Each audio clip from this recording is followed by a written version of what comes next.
Tarkir Dragonstorm spoiler season started, and oh boy, did Wizards absolutely go ham. My name is Dom Douglas, and I've been playing Magic the Gathering for what seems like forever, but in fact it's only been on and off for about 30 years.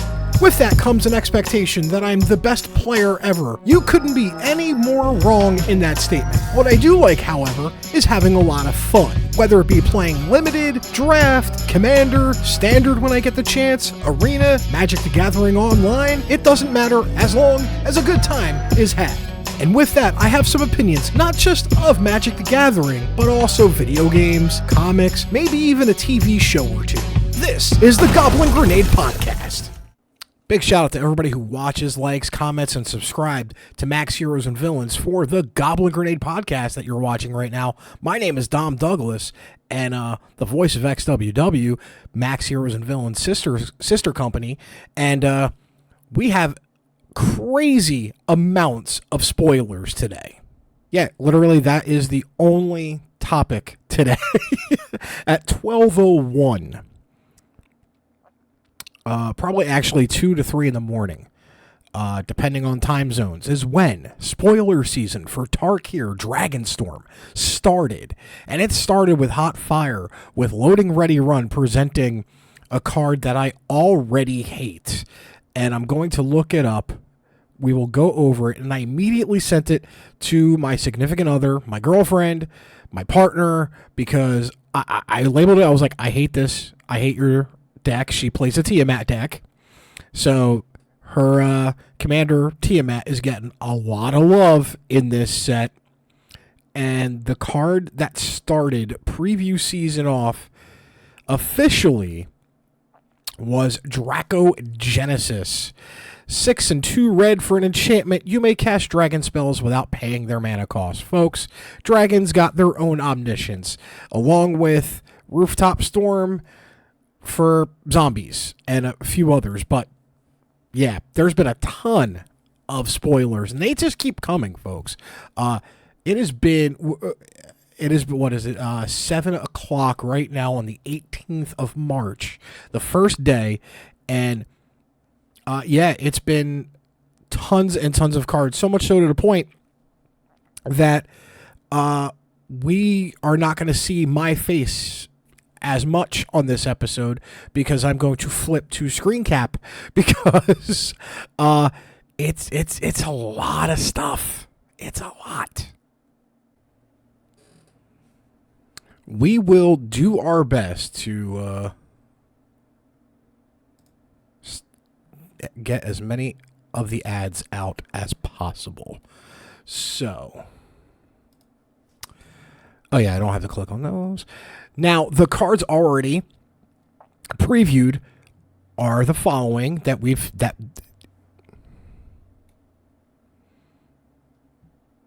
I am on MTG Goldfish for these spoilers, because they have been posting the revealed spoilers as of March 18th. There's a couple other sites you can go to. I'm not going to recommend them, because theoretically they could be early spoilers. Spoiler season is important for the channels and the pages and the content creators that get to do this. So I'm not going to do that. But, you know, we know the usual suspects that have been spoiled already in this season so far. So we're not even going to pay attention to some of them, except for Mox Jasper, Stormscale Scion. And this was it. And then, as I said, Dracogenesis was revealed early this morning.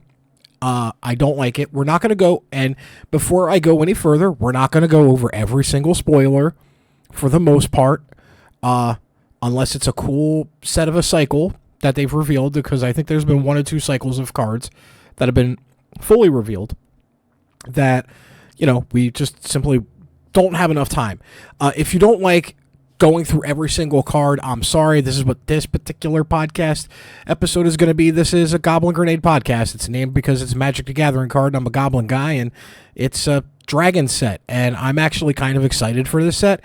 It's probably the last set for the year that I'm excited for, because I'm not too hyped for Spider-Man, Edge of Eternities. Actually, no, I lie. Final Fantasy is the next set I'm hyped for. So it's this set, Final Fantasy, that I'm hyped for, and then everything else at the year, I'm to varying degrees of not hype. Spider-Man, I'm kind of jazzed for. Edge of Eternities and Avatar, The Last Airbender, I have absolutely zero hype for. I know others are, and that's great, and I appreciate it. But when it comes to Avatar, I'm not the demo for Avatar, and I get that. Final Fantasy is my... just like there's not that much crossover between the Final Fantasy and Avatar Last Airbender fans. I'm assuming there is that. You're going to like one, not the other. That being said, we've already gone over Draco Genesis. Rakshasa's Bargain for 2/2/2 or a black, a green, and a blue for an instant. Look at the top 4 cards of your library. Put 2 of them into your hand and the rest into your graveyard. Decent card draw if you're especially playing Sultai colors. Equilibrium Adept, which is right here. I will try my best to have not a distracting thing. For 3 and a red for a creature dog monk, it's a 2/4. When it enters, exile the top card of your library until the end of your next turn. You may play that card. Flurry, whenever you cast your second spell each turn, this creature gains double strike until end of turn. Alright, Ureni's Rebuff for 1 and a blue for a sorcery. Return target creature to its owner's hand. Harmonize 5 and a blue. This is one of the new mechanics. You may cast this card from your graveyard for its Harmonize. You may cast this card from your graveyard for its Harmonize cost. You may tap a creature you control to reduce that cost by X, where X is its power, then exile the spell. So it's an interesting way to get recursion. It's kind of like Flashback, but cares about creatures if you want to tap it and make it cheaper. Voice of Victory for 1 and a white for a creature human bard, a 1/3 with Mobilize 2. Whenever this creature attacks, create 2 tapped and attacking 1/1 red warrior creature tokens. Sacrifice them at the beginning of the next end step. And its static ability is your opponents can't cast spells during your turn. I actually like Voice of Victory for token spells, for token decks especially. That seems really good. Probably the first, next to Ureni's Rebuff, probably the first of the cards that we've just gone through besides Draco Genesis that I appreciate and dig. Then we have Ureni, the Song Unending. I think this card may have been spoiled previously. I could be wrong. For 5,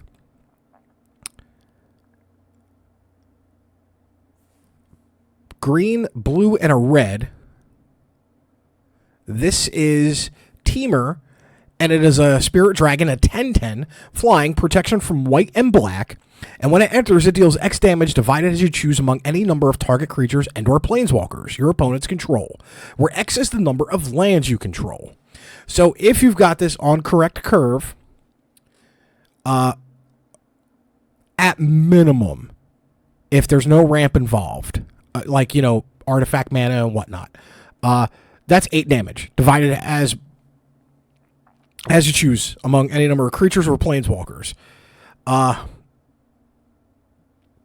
Cheating it out would be nice, but it's going to be an interesting card to play with, that's for sure. Now we have the Heart of the Storm. 1 red, white, and black for Mardu. It's a Spirit Dragon for a 4/5, flying. If a creature you control entered this turn would deal damage, it deals twice that much damage instead. Oh, gosh. Mix this up with Terror of the Peaks, and you basically get some really bad times happening here. Oh, I do not like the dragon love that's happening right now, especially for Dragon decks and Tiamat decks. You're getting some improvements. And here's the thing, too. I've alluded to it earlier. When it comes to my girlfriend's Tiamat deck, it really hasn't been upgraded in about a year and a half, maybe even 2 years. All the cards that she's gotten to upgrade, quote unquote, have been visual upgrades, like alternate art card upgrades, not switching out one card for another. So she already wants like 8 or 9 cards from this set. She's like, I have no idea what to cut. I know there's cards I've never played in this deck. And I'm like, well, put your deck up on Archidekt and I can help you out. Yes, that's right, Archidekt. I've been using that to put all 31 or 2 now at this moment commander decks that I own. So, yeah. Link will be in the description of where you can see all the commander decks that I currently own. So we'll move on now to the first Planeswalker that was revealed, Ugin, Eye of Storms, for 7 generic mana for a legendary Planeswalker, 7 loyalty, with a static. When you cast a spell,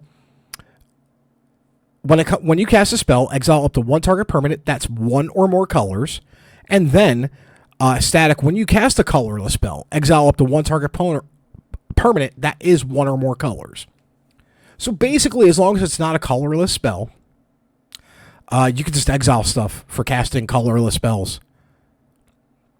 Its +2 is gain 3 life and draw a card. Its 0 loyalty abilities add 3 generic mana. And then -11, search your library for any number of colorless non-land cards. Exile them, then shuffle. Until end of turn, you may cast those cards without paying their mana cost. Honestly, it's a justifiable ultimate for a Planeswalker. Look, if you let Planeswalkers get their ultimates off, it's your fault. You've had plenty of turns to deal with it. Because, case in point, Ugin enters turn 1, 9, turn 2, 11, turn 3. You have 3 turns to deal with it on top of the cast. So, you're going to have to deal with it very quick, but you have ways to deal with it. And then a mechanic that I'm actually kind of glad is making a return from Eldraine, especially from Wilds as well. Meringue River Regent, 4/2 and 2 blue for a 6/7 creature dragon. Flying, when this creature enters, return up to 2 other target non-land permanents to their owner's hands. But the other part is it's an adventure. So for Coil and Catch for 3 and a blue for an instant omen, draw 3 cards, then discard a card. Why did I say instant omen? Those cards, that's another apparent mechanic or a keyword that we're going to have to pay attention to when it comes to the set.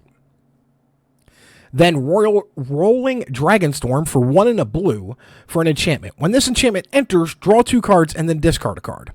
Then when a dragon you control enters, return this enchantment to its owner's hand. That is really... I can see that playing very well in 60-card formats and draft, but not in Commander. So the next bit of the list, Kodos the Fangkeeper for 1 black, green, and a blue for a zombie warrior legendary creature 2/1. It's got indestructible, and when Kodos deals combat damage to a player, exile the top X cards of their library, where X is the amount of damage dealt. You may cast any number of spells with mana value X or less from among them without paying their mana cost. So the usual Sultai zombie exiling shenanigans. Sidisi, Region of the Mire, making a return for 1 and a black for a 1/3 legendary creature, zombie snake warlock. And tap it. Sack a creature you control with mana value X other than Sidisi. Return target creature card with mana value X +1 from your graveyard to the battlefield. Activate only as a sorcery. So Sidisi's definitely graveyard shenanigans, and I definitely would like to have one for Old Rutstein, because my fair Rutstein deck does graveyard shenanigans. Sagas are in the set as well. Rediscover the Way for America colors, which is red, white, and blue. As this saga enters, and after your draw step, add a lore counter, sacrifice it after 3. And the first 2 steps, look at the top 3 cards of your library, put 1 into your hand and the rest on the bottom of your library in any order. And the third, when you cast a non-creature spell this turn, target creature you control gains double strike until end of turn. I'm seeing a pattern with some of these things about double strike already. Karsi Revenant. Let's take that again. Karsi Revenant. I think I've said that right. For 1 and 2 black for a creature vampire. Ooh, it's a vampire. Edgar Markov getting some love. 3/3. Flying, Death Touch, and Lifelink. I like those 3 keywords. Renew, which is a new keyword that we're going to have to figure out. 2 and a black. Exile this card from your graveyard. Put a flying counter, a death touch counter, and a lifelink counter on target creature. Activate only as a sorcery. I don't see this going in my Edgar Markov deck, but it's kind of cool to see vampires as well, and seeing the counters that it's a flying, a death touch, and a lifelink. We have a land, Maelstrom of the Spirit Dragon. Tap it to add a generic. Tap it to add 1 mana of any color. Spend this mana only to cast a dragon spell or an omen spell. Remember when we talked about omen spells a few minutes earlier? 4, and tap it, sack this land, search your library for a dragon card, reveal it, put it into your hand, and then shuffle. Great, another piece that's going into Tiamat. But also, I like the fact that it can add 1 mana to cast a dragon spell or an omen spell. One of the biggest problems that the Tiamat and Dragon decks do have is Wooburg, and some of those mana bases can get very pricey. And even if Maelstrom is like a $40, $50 card, it's still way less expensive than other means of getting Wooburg mana from a land. Then we have Frostcliff Siege for 1, a blue, and a red. It's an enchantment, and when this enchantment enters, choose Jeskai or Temur. If you choose Jeskai, whenever 1 or more creatures you control deals damage to a player, combat damage to a player, draw a card. Temur, creatures you control get +1/+0 and have trample and haste. I kind of like this for my, I want this for my Kaikar deck. And maybe even the Niv-Mizzet Visionary deck. But definitely Kaikar, because whenever 1 or more creatures deals damage, I can draw a card. So that's a good card draw. The second Planeswalker revealed is Elspeth Storm Slayer for 3 and 2 white. For a 5 loyalty Planeswalker with static, if 1 or more tokens would be created under your control, twice that many of those tokens are created instead. A token doubler, please. Yes, I want it for numerous decks that I have. +1, create a 1/1 white soldier creature token. So basically +1, you're creating 2 of them, because if Elspeth is on the field, when you uptick, it will create 2 of them. And then 0 ability, put a +1/+1 counter on each creature you control. Those creatures gain flying until your end of your next turn. Wow. That is insane. And then -3, destroy target creature an opponent controls with mana value 3 or greater. That's a really good Planeswalker, and that's probably going to be one of the chase cards along with Ugin. But I think Elspeth might see just a smidge more play in 60-card formats. And then this is the card that is definitely going in the Tiamat deck of said girlfriend. Betor, King of All. For 2, a white, a black, and a green. For a legendary creature, Spirit Dragon, 5/7.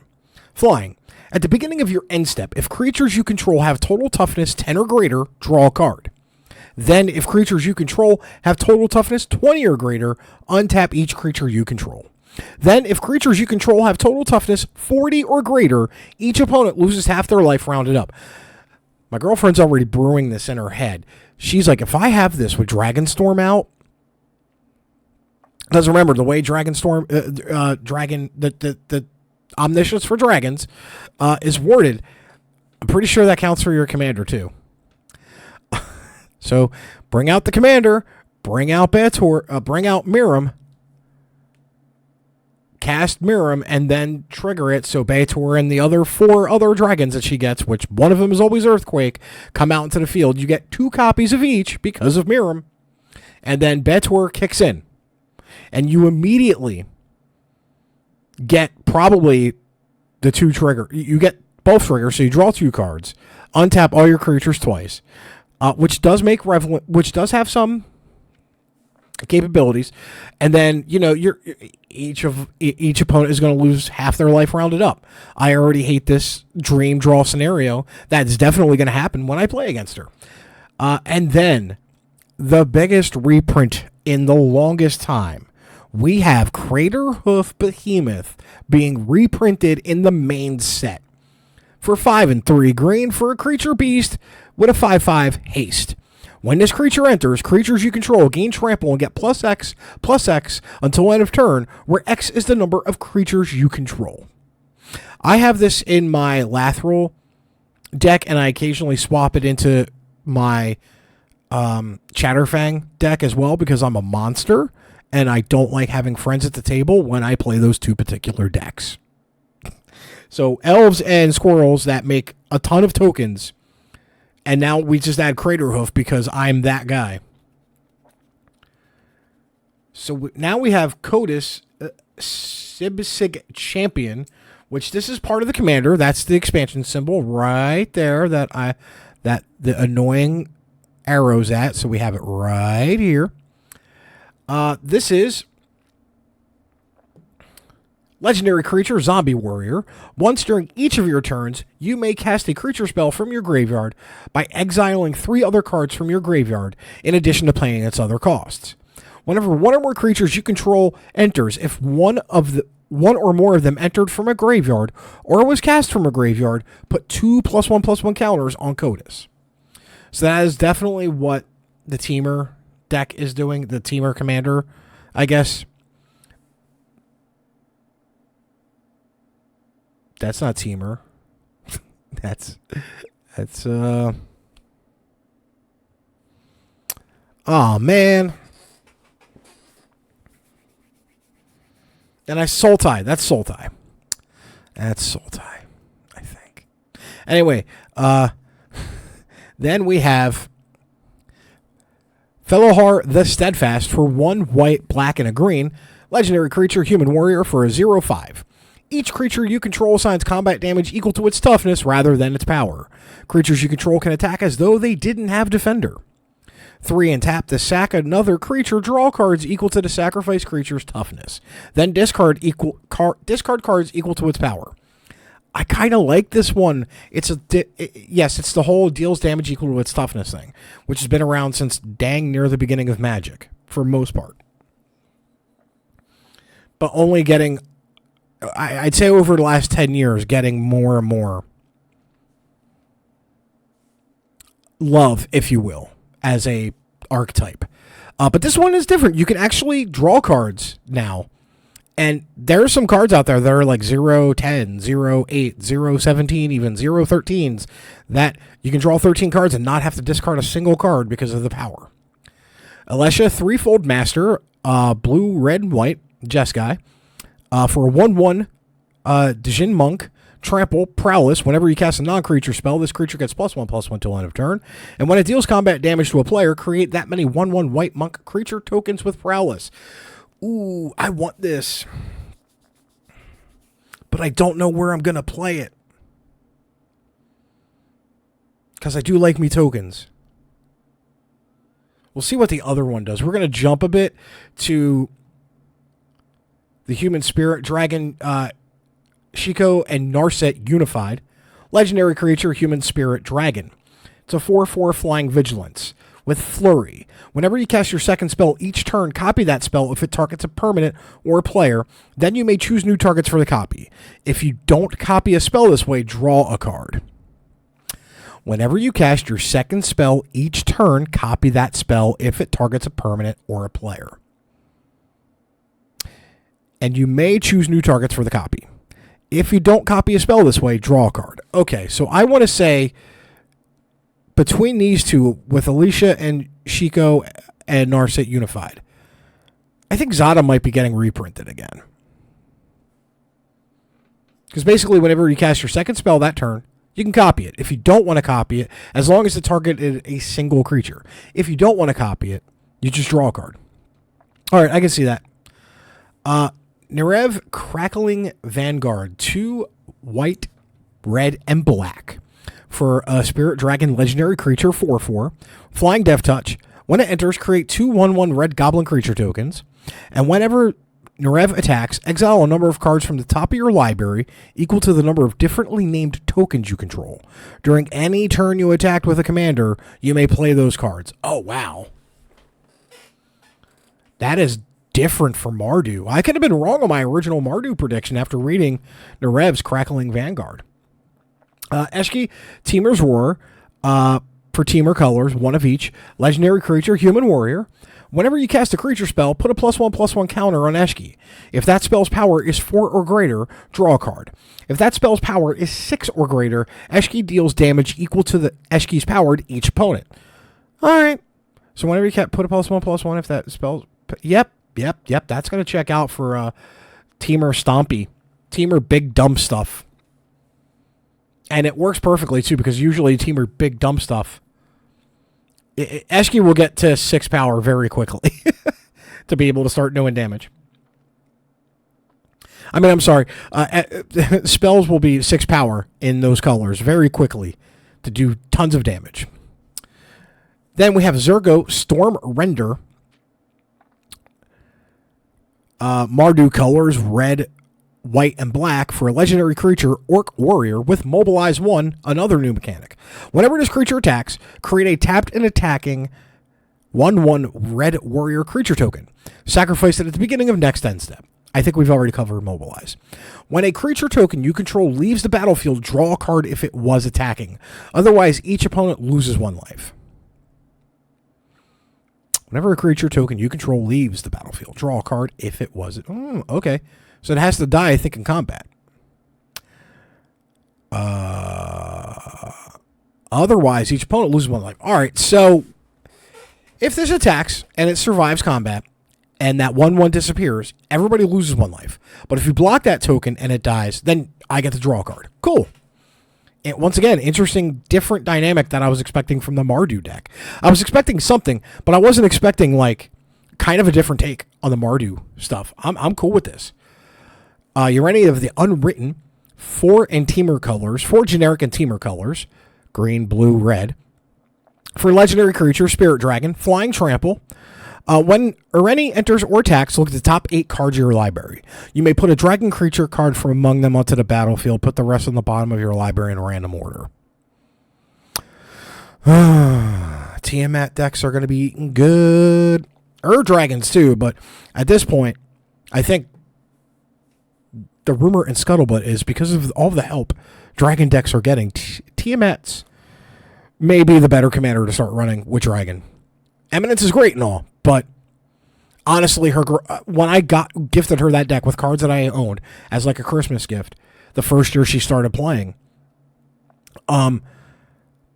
it was supposed to be with the intent of, if she liked dragons, if she liked the way that the dragon deck played, Tiamat would go into the 99 and Dragon would become the commander. Obviously, she fell in love with Tiamat itself as the commander and has never left the command. It's always been a Tiamat deck. And because Tiamat at the time was like $5. And I was like, I'm not going to spend $100 on an Dragon at the time because it hadn't been reprinted yet.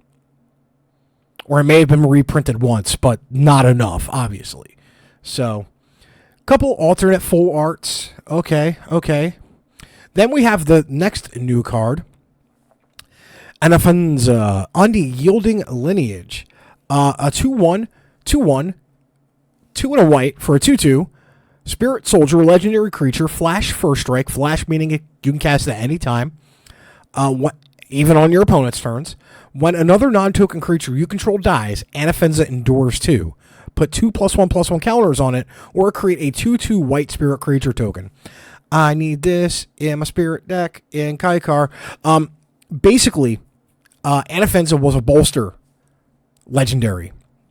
Now it's got a different take on bolster, where I can either put 2 +1/+1 counters on it, or create a spirit token. I'm always going to be creating tokens, especially with my Kaikar deck. Taigam has come back into the field for 1 and a blue for a 2/2 human monk legendary creature with Flurry. When you cast your second spell each turn, copy it. Then exile the spell you cast with 4 time counters on it. If it doesn't have suspend, it gains suspend. What's suspend, you may ask? At the beginning of its owner's upkeep, they remove a time counter. When the last is removed, they may play it without paying its mana cost. If it was a creature, it has haste. This was part, like the time counter shenanigans, suspend, stuff like this, was in the Doctor Who decks. So it's interesting to see Taigam starting to... Doctor Who getting a non-Doctor Who upgrade for some of the timey-wimey, I think, pre-con. And then look at these full art lands. Look at these.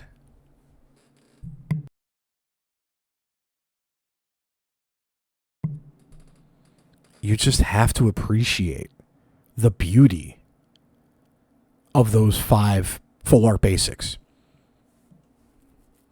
So I know the full art basics are getting upgraded in her Tiamat deck. And all Tiamat decks, as a matter of fact. Any dragon deck, if you're not running those as your basics, why? If you run basics.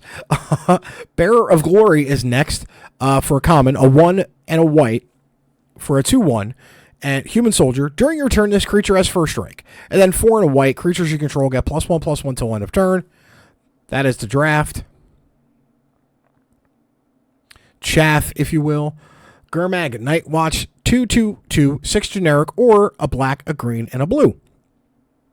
For a 3/3, Human Ranger. When this creature enters, look at the top 3 cards of your library. You may put one of those cards back on top of your library, put the rest into your graveyard. Caustic Inhale for an instant for 1 black. As an additional cost, to cast the spell, Behold a Dragon or pay 1. To behold a dragon, choose a dragon you control or reveal a dragon card from your hand. Target creature gets -3/-3 until end of turn. Durgar Island Dragon. Let me take that again. Durgar Island Dragon. 5 and a blue. For a 4/4 flying with word 2, whenever this creature becomes the target of a spell or an ability an opponent controls, counter it unless that player pays 2. And then, once again, we have the adventure side of it. Skimming Strike for 1 and a blue, an instant omen. Tap up to 1 target creature, draw a card. Then shuffle this card back into its owner's library. That's what omens are. Those aren't adventures. Omens, oh. They get shuffled back into the library. Nice. All right. Nice. We have Rite of Renewal, 3 and a green for a sorcery. Return up to 2 target permanent cards from your graveyard to your hand. Target player shuffles up to 4 target cards from their graveyard into their library. Exile Rite of Renewal. Old Redstein could use that card. Roamer's Routine, 2 and a green for a sorcery. Search your library for a basic land card, put it into the battlefield tap, then shuffle. And Harmonize, 4 and a green, and you can harmonize it for 4 and a green, where you can play from your graveyard for its harmonize cost, and you can tap a creature to reduce that cost by X, where X is its power. Then exile the spell. Dasyut Earthcarver for 5 and a green, for a 4/4 Elephant Druid with reach. When this creature enters, it endures 3. Put 3 +1/+1 counters on it, or create a 3/3 white spirit creature token. So I guess whatever the endure number is either the amount of token +1/+1 counters you put on it, or the power and toughness of the spirit creature. Agent of Codis for 1 and a blue, for a human rogue, for a 2/1, with renew 3 and a blue. Exile this card from your graveyard, put 2 +1/+1 counters on target creature, activate only as a sorcery. Dragonback Lancer for 3 and a white, for a 3/3 human soldier with flying and mobilize 1. When this creature attacks, create a tapped and attacking 1/1 red warrior creature token. Sacrifice it at the beginning of next end step. Aegis Sculptor for 3 and a blue, for a 2/3 blue wizard, flying, word 2. At the beginning of your upkeep, you may exile 2 cards from your graveyard. If you do, put a +1/+1 counter on this creature. Blue's getting a lot of ward on their creatures, at least. Rescue Leopard is an interesting card. 2 and a red for a creature cat, 4/2. When this creature becomes tapped, you may discard a card. If you do, draw a card. So the way it's worded, it doesn't have to attack. This could be mounting something. This could be crewing a vehicle. This could even be convoking a spell. If convoke is still standard legal, I think it is. For a little bit more, but yeah. Cruel Truths, 3 and a black for an instant. Survey 2, then draw 2, then lose 2 life. This is the 2/2/2 that black spells tend to get at this 3 to 4 drop level, where it's like draw 2, discard 2, lose 2 life. Forget 2 energy, draw 2 cards, lose 2 life. This time it's survey 2, then draw 2, then lose 2 life. Seize opportunity for 2 and a red. For an instant, choose one. Exile the top 2 cards of your library. Until the end of your next turn, you may play those cards. Up to 2 target creatures each get +2/+1 until end of turn. Jadecast Sentinel is an artifact for 4 generic mana, 1/5 with reach. And then 2 and tap, put target creature from a graveyard on the bottom of its owner's library. We're getting to the good stuff now. As if we haven't been covering good stuff already. Summit Intimidator, 3 and a red for a Yeti. The Yeti! It's the Yeti! For a 4/3 reach. When this creature enters, target creature can't block this turn. I'm going to say the Yeti every time I play this in draft. But if I play this in draft more than one copy, more than one time, I'm in trouble. Watcher of the Wayside is a 3-drop artifact creature golem for 3 and 2, or golem. When this creature enters, target player mills 2 cards, you gain 2 life. Riverwalk Technique for 3 and a blue, an instant. I guess there's one in each of these colors. Choose one. The owner of target non-land permanent puts it on their choice on the top or bottom of their library, or counter target non-creature spell. Undergrowth Leopard is a 1 and a green cat for 2/2 with vigilance, and then 1 and sack this creature, destroy target artifact or enchantment. So green's got something like that now. And then we go into the land. The special guest is fetch lands. The fetches are being reprinted, and they're full arts. Verdant Catacombs, Scalding Tarn, Marsh Flats, Arid Mesa, Misty Rainforest, on top of the ultimatums, are being reprinted as well as special guests. So I'm not going to go through all of the fetches, but Catacombs, Misty Rainforest, Arid Mesa, Marsh Flats, Scalding Tarn. I'll focus on Scalding Tarn because it's technically, between that and Rainforest, the most expensive fetches still to get. Tap it, pay 1 life, sack this land, search your library for an island or a mountain card, put it onto the battlefield, then shuffle. Doesn't say anything about being basic. So as long as, and it's going to seem really weird, I'm going to try to do it on Arid Mesa.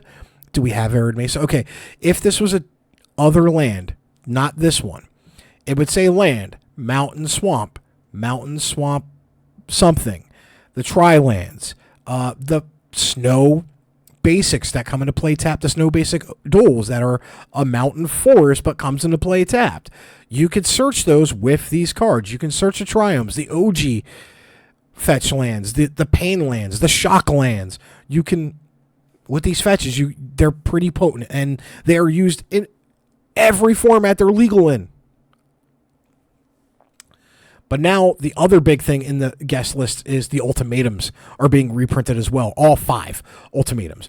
Ruinous Ultimatum, 2 red, 3 white, 2 black. Destroy all non-land permanents your opponents control. That is a game ender right there, and I play it in one deck that I can play it in.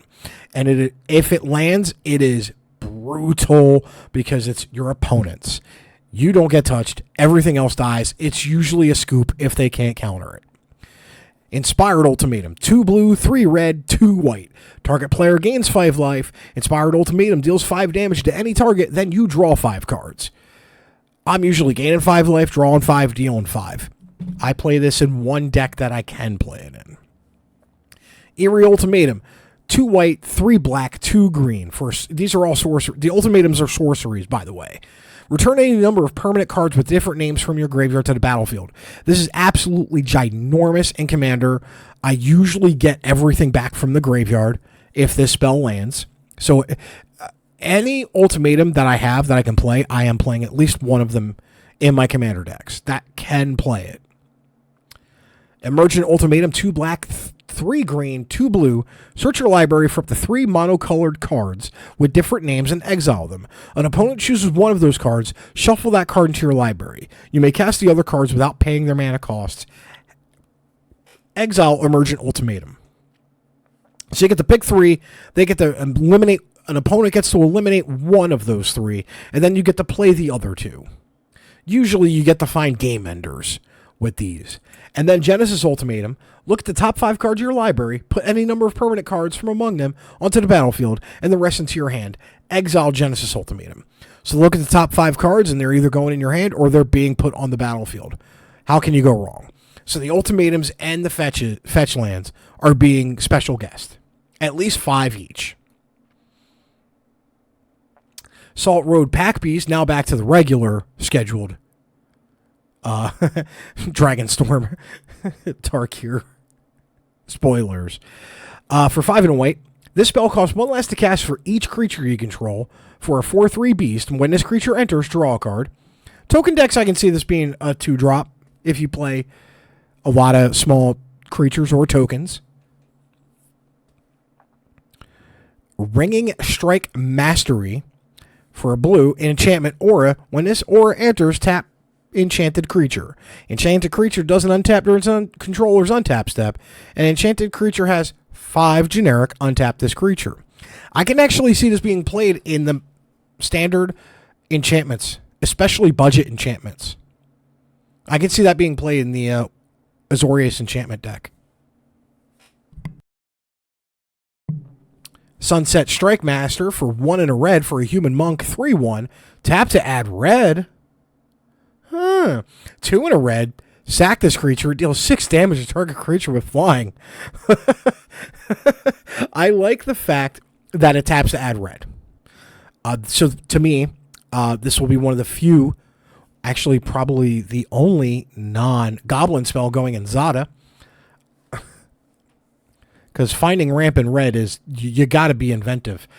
Corroding Dragonstorm, 1 and a black for an enchantment. When this enchantment enters, each opponent loses 2 life, you gain 2 life, survey 2. When a dragon you control enters, return this enchantment to its owner's hand. Once again, I said earlier with the 4-drop, that says survey 2, lose 2, draw 2. This is each opponent loses 2, you gain 2, survey 2. Duty Beyond Death for 1 and a white for an instant. As an additional cost to cast a spell, sack a creature. Creatures you control gain indestructible until end of turn. Put a +1/+1 counter on each creature you control. That is really good. Now let's see if Rutstein gets more love. Stalwart Successor for 1 black and a green.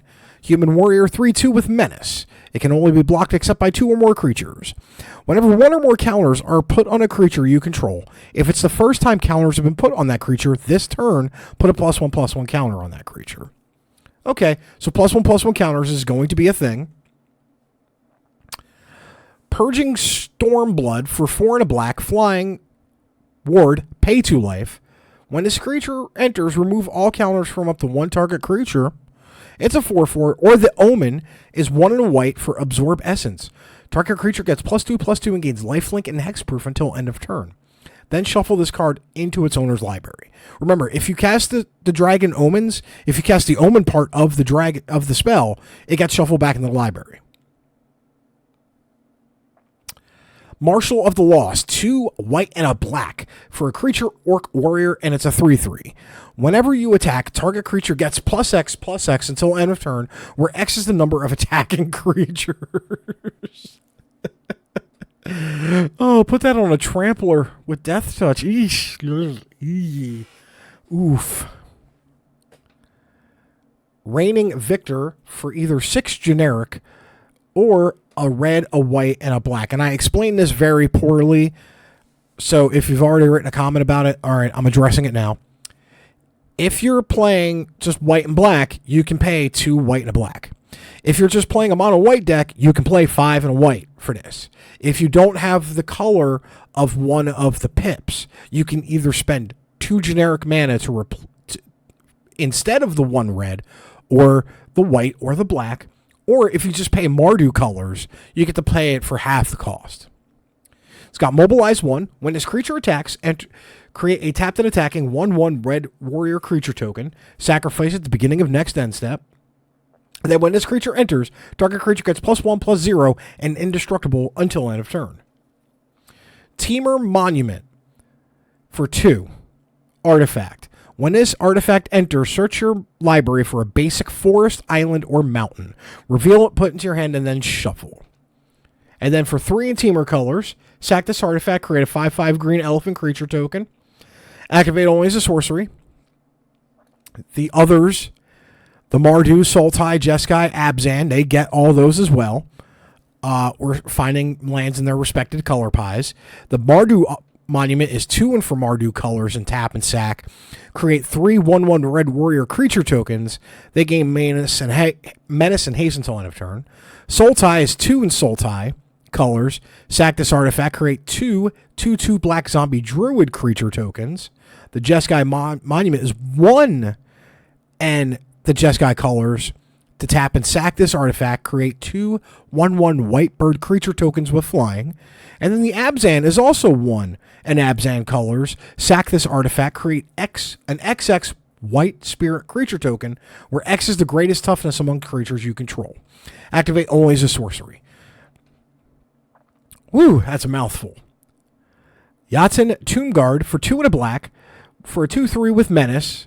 When a creature you control with a counter on it deals combat damage to a player, you draw a card and lose 1 life. All right. Purging Stormblood. We've already seen, but that's the alternate art. Bloomvine Regent. Let's get that a little bit further. Yeah. Bloomvine Regent for 3 and 2 blue. 3 and 2 green. For a 4/5 flying dragon. When this creature or another dragon you control enters, you gain 3 life. Oh, man. That is brutal. And then for 2 and a green for claim territory, the Sorcery Omen. Search your library for up to 2 basic forest cards, reveal them, put 1 on the battlefield tapped and 1 in your hand, and then shuffle. I like that. Bloomvine Regent is probably my favorite so far. Taval, Arbiter of Truth for 2 and Sultai colors, black, green, and blue. For a legendary creature, Spirit Dragon, 6/6 with flying and lifelink. Spells you cast have Delve. Each card you exile from your graveyard while casting those spells pays for 1 generic mana. Whenever you cast a spell, you lose life equal to its mana value. Which makes sense because it's a 6/6 with flying and lifelink. So when it's on the field, every time you cast a spell, if it's a 10-drop spell, and like if you play Ugin after this, you just drop 7 life. And the 2 other alternate art variants, Anafenza, Battlefront, Elsbeth Stormslayer. There's the Surge foil blue dragon crap ones that look like garbage to me. Oh, Static Snare is different, I think. We haven't gone over Static Snare yet. 4 and a white for an enchantment with flash. This spell costs 1 less to cast for each attacking creature. When this enchantment enters, exile target artifact or creature an opponent controls until this enchantment leaves the battlefield. Okay. Strategic Betrayal for 1 and a black. For a sorcery, target opponent exiles a creature they control and their graveyard. So oh wow. So Graveyard Hate is getting some love, and that's in a promo pack. So yeah, that's a promo pack art too. So if that's in the main set, that's pretty good. That's pretty big. I'm currently recording. Okay. Give me 5 minutes. Okay. All right. I'm not cutting that, by the way. Devoted Druidist, 1 and a red for a Goblin Monk for a 2/1. Whenever you cast your second spell each turn, this creature deals 1 damage to each opponent. This is definitely going in Niv Mizzet Visionary. Definite upgrade. We've already done the Bloomvine and the Meringue. Those are the alternate arts. That's another Ugin. Channeled Dragonfire, promo pack again, for 1. Channeled Dragonfire deals 2 damage to any target. And then it's got Harmonized, 5 and 2 red. There's the Craterhoof Behemoth, alternate arts, all 4 of them. So get them when they bottom out to $10, everybody. Encroaching Dragonstorm, 3 and a green for an enchantment. When this enchantment enters, search your library for up to 2 basic lands, put them on the battlefield tapped, and then shuffle. When a dragon you control enters, return this enchantment to its owner's hand. That's really good. I don't like this at all. All Out Assault for 2 and Wooburg Mardu colors, red, white, and black. Creatures you control get +1/+1 and have Death Touch. When this enchantment enters, if it's your main phase, there's an additional combat phase after this phase, followed by an additional main phase. When you attack When you next attack this turn, untap each creature you control. All out assault is ridiculous.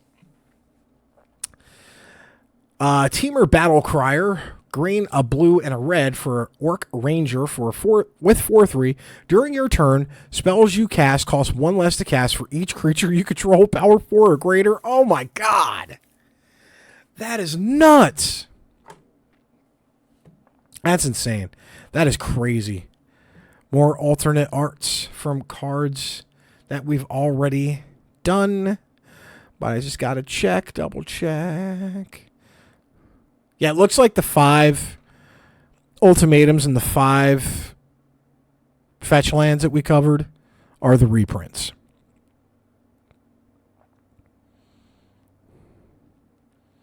That is the artwork for the Commander precons, all 5 of them. Signet, Soul Ring, Command Tower. And then the Come into Life lands. And they enter tap. They tap the life lands, if you will. Probably the regular full arts are right here. Starting with that Plains. And then the Mountain Forest, Swamp Island. The basic ones that nobody cares about. Maelstrom. We've already covered. And then the Devotees. All the Devotees have one. If it's on the field, you pump one generic into it, and it'll add one color. It'll add either one of the Sultai colors, one of the Jeskai colors, one of the Abzan, Temur, and Mardu colors. And they do what their clan Sultai, Jeskai do. Sultai, the creature is a 2/1 with Death Touch. Jeskai Devote has Flurry. Whenever you cast your second spell each turn, this creature gets +1/+1 till end of turn.